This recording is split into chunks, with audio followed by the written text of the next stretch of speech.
Howdy y'all, my name's Gordon Lee and welcome back to the channel. Today I'm going to be revisiting the 100 movie marathon, the series that started this channel, and the one that I have been pretty bad about uploading on, if I'm being totally real with myself, but hopefully I can be a bit more consistent on this, and the first step is just to dive right back in, and today we're going over number 79, Whiplash. Now, a lot of you probably are pretty familiar with Whiplash. It was released 10 years ago in 2014, which is kind of nuts. I remember whenever it first came out, loved the movie. Now it's 10 years older, as am I. But this is the movie that really made me aware of what the Sundance Film Festival was. For those of you that don't know, Sundance is basically the biggest independent film festival in the world. And that's where Whiplash first debuted. It's where the short film that it's based off of, also written by Damien Chazelle, premiered. And yeah, it tends to be a hotspot for these smaller movies that maybe people aren't aware of to actually gain a bit of traction, gain a distributor,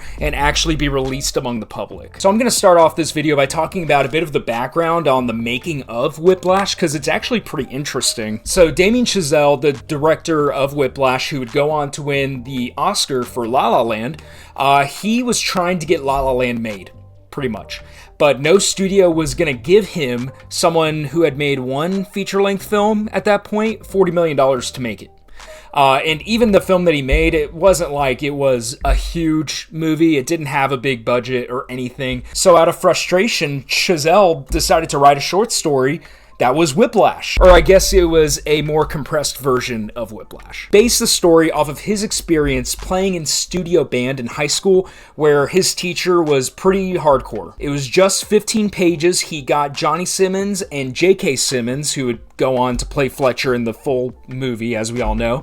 He got them to be in the movie, or in the short film, and it actually won the jury award for Best Dramatic Short. And because of the success of the short film, he got a little bit over $3 million to make it into a full feature-length film. And I think it's just funny to think about how Chazelle only made this movie to try to make a masterpiece, but he ended up making another one. Like, his movie to make the movie he wanted to make ended up being a masterpiece too. It's just funny how life goes. Now, he ended up recasting Johnny Simmons for Miles Teller, but J.K. Simmons was brought along into the feature-length version of the film. And Chazelle gave Simmons some notes whenever they were going to play the feature-length, and I gotta just go ahead and read it off because I don't want to mess it up. He told J.K., "I want you to take it past what you think the normal limit would be. I don't want to see a human being on screen anymore. I want to see a monster, a gargoyle, an animal." I think after watching the movie that JK took those notes of direction to heart in a big way. The film was only shot in 19 days, which is obnoxiously short. They would shoot for 14 hours every single day, and Chazelle, at some point in the third week of filming, got into a car accident, but showed up the next day just so they could finish the film on time. They were on a strict time constraint to be able to be eligible for the Sundance Film Festival, which was going to be in January. This movie shot in September. So they needed to shoot the movie, they needed to edit it, they needed to do whatever they needed to do, and off of a budget of $3 million. I just think it's incredible how amazing art can be made, even under those restrictions. They only had X amount of time, extremely limited budget. They didn't have like a ton to work with in terms of where they could shoot this movie. A majority of it takes place in the like practice room or at the school. You know, they have some other scenes in there, but it's not like it's this big budget. And it just goes to show that you don't need $100 million to make an incredible movie. You give a good filmmaker $3 million, 3 weeks, they could make a masterpiece for you. You just got to make sure you have the right filmmaker in place. Chazelle just knows what he's doing whenever it comes to making a movie. He's only made one movie that I just straight up didn't like, and that was Babylon. And weirdly enough, that movie had the opposite problem of Whiplash, where that one, Chazelle could basically run it for as long as he wanted. It was like a 3-hour movie, and it was the largest budget that he had ever worked with. Well, it turns out one of his best movies was the exact opposite, where it was 106 minutes, it was tight, it was on the budget was a little bit over $3 million, and they only had 3 weeks to shoot it.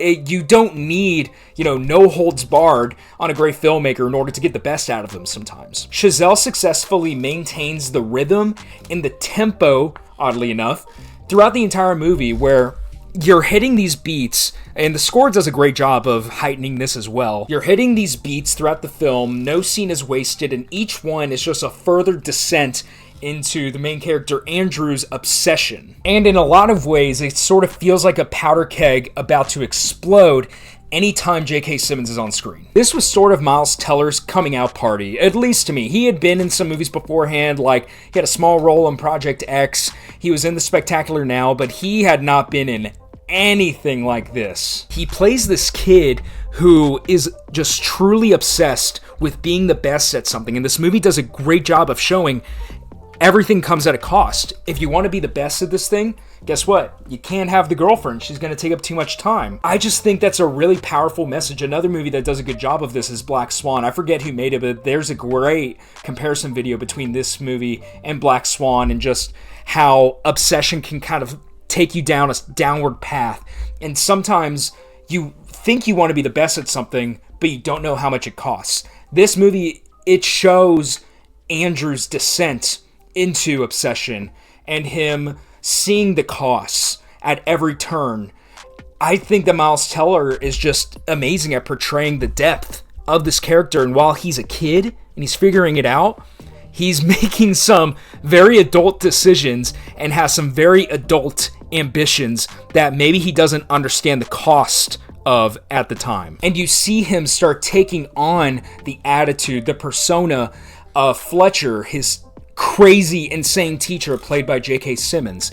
You start seeing him become a little mini Fletcher until the end, where you see that they maybe have more in common with each other than you previously realized. Let's get into J.K. Simmons, and I'm going to do my best to not, overpraise. I want to choose my words very specifically when describing this performance, so you know that I'm not trying to over-exaggerate anything. I think straight up, this is one of the best performances I've ever seen in a movie. And I've seen a lot of movies. He really did embody Chazelle's direction of being inhuman at parts. He is unrelenting. He wants perfection. He expects perfection out of everybody. And you can tell that he loves this. He loves music, and he is not going to accept anything other than his standard, which is perfection. He's willing to play mind games with these kids in order to weed out the weak, the mentally weak, and only have the perfect, strong people in his orchestra. I mean, the whole "it's not my tempo" scene, I don't know how many times that I've just rewatched that scene over and over and over. You see just J.K. Simmons, unmasking himself in front of Miles Teller, who at that point, knows that he is a master, but he hasn't really experienced why he's a master until finally he throws the chair at him, and Miles Teller just has that look of shock on his face, like, what did I just get myself into? But at the same time, Simmons has so much depth to this character, and I'm going to get into the ending here in a second, but the ending of this movie, it makes you question the entire time, like, what his intentions with Andrew were.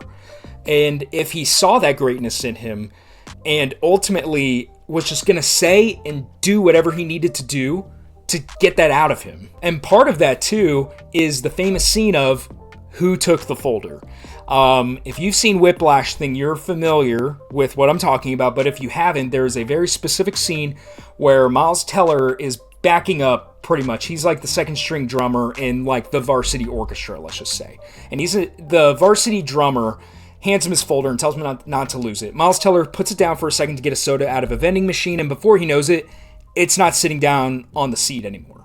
And there's been a debate going on of if a custodian picked it up, if Miles Teller, is an unreliable narrator and threw it away but isn't admitting to it, or if Fletcher took it. And I think that's exactly what happens. Because whenever Andrew and the varsity drummer come back to tell Fletcher that the folder's gone, Fletcher doesn't have the same sort of reaction that he does in the rest of the movie. Like, he's definitely disappointed, but I feel like he would have been furious. But I think it was just to see if Andrew had that killer instinct of, I memorized the entire thing. I don't need sheet music. Let me go out there. Because as soon as Andrew volunteers himself, Fletcher just he looks at him directly. He's quick. He knew he was going to say that. It was a test.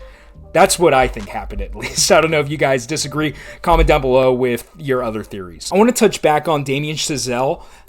This is very specific on his direction, but I noticed it throughout his films. I love what he does with color. I saw La La Land 3 times in a theater, and the third time was literally just me analyzing his use of color. I think that he is a master at this. The way that he crafts certain scenes, like Andrew drumming in the dark, feeling that isolation, even the contrast between, the JV and the varsity band. The varsity band is in this really classic mahogany wood, beautiful, dark room, while the JV band is like in any band hall you would ever think of. If you think of like a band hall, they're in that room. It's not taken very seriously. But he was very purposeful with the tonal shift that takes place whenever Andrew, I guess, levels up into varsity. I think Chazelle hit his masterclass with lighting and colors whenever it came to La La Land, but Whiplash, you could definitely see that this guy knew what he was doing when setting up a shot. The drumming scenes in this movie were intense. They were visceral. They gave me a better idea of what it's like to be a drummer, where in this entire movie, the paranoia, the nerves have been cranked up to an 11 out of 10. The drumming scenes, it just how it is as an instrument, the intense nature of you're constantly hitting these things and you're hitting them as hard as you can. You got to go fast and it's got to be very precise. I thought that played into the themes of the movie very well, and it put me into the shoes of what it's like to be a drummer in an intense environment, especially in the last scene. The last scene, or even like the last act of this movie, from the time that Andrew gets into a car accident until the end, it's one of the best endings in a movie I've ever seen. Oh my God, it is airtight. It feels like it goes by in 5 minutes. It just doesn't stop. And I just am obsessed with the very last moments of the movie whenever Andrew defiantly overcomes Fletcher. He says, screw you. I'm going to play in this.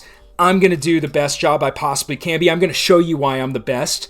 And just the last look of Fletcher, it makes you question everything up to that point, if Fletcher really did see that in Andrew. The whole part in the last scene, whenever Fletcher for a while is still testing him, and then after a while he's kind of coaching Andrew. They're kind of working together. It's like Andrew, weirdly enough, gained his respect by becoming more like him and showing that he's not just any drummer. He's one of the best. He is the best that Fletcher has ever coached. That last look, perfection, perfect way to end the movie. This movie is a masterpiece. It just is. This is looked at as one of the best movies of the 2010s. I would argue one of the best movies ever made. It is, I said it before, a powder keg about to explode the entire time. It went on to be nominated for Best Adapted Screenplay because it was technically adapted from Chazelle's own short story, which I think it's stupid. It's an original story. It should have been an original screenplay, but whatever. It ended up being nominated for that. Chazelle and the other producers were nominated for Best Picture, which was so out of left field at the time. No one expected that. I was thrilled that a small movie like this was actually being recognized at the Academy Awards. And then J.K. Simmons, he won like everything for Best Supporting Actor. It's, like I said, one of the best performances I've personally ever seen. I would argue one of the best performances of any supporting actor in the history of cinema. He crushed this. I literally cannot imagine anybody else playing Fletcher. And you guys probably don't know what this is, but this is a helmet for the University of Montana. I actually grew up in the town where that university is, and that is where J.K. Simmons went to school. So I feel this weird sort of connection with J.K. I love seeing him succeed, and I love the fact that he has an Oscar for this role. But that's what I have to talk about on the 100 movie marathon this go around. That's number 79, Whiplash. What are y'all's thoughts on Whiplash? Did you enjoy this video? Do you think it's one of the best movies of all time, Whiplash? Let me know down in the comments, and be sure to like and subscribe to this video if you like it and you want to see more. Bye, y'all.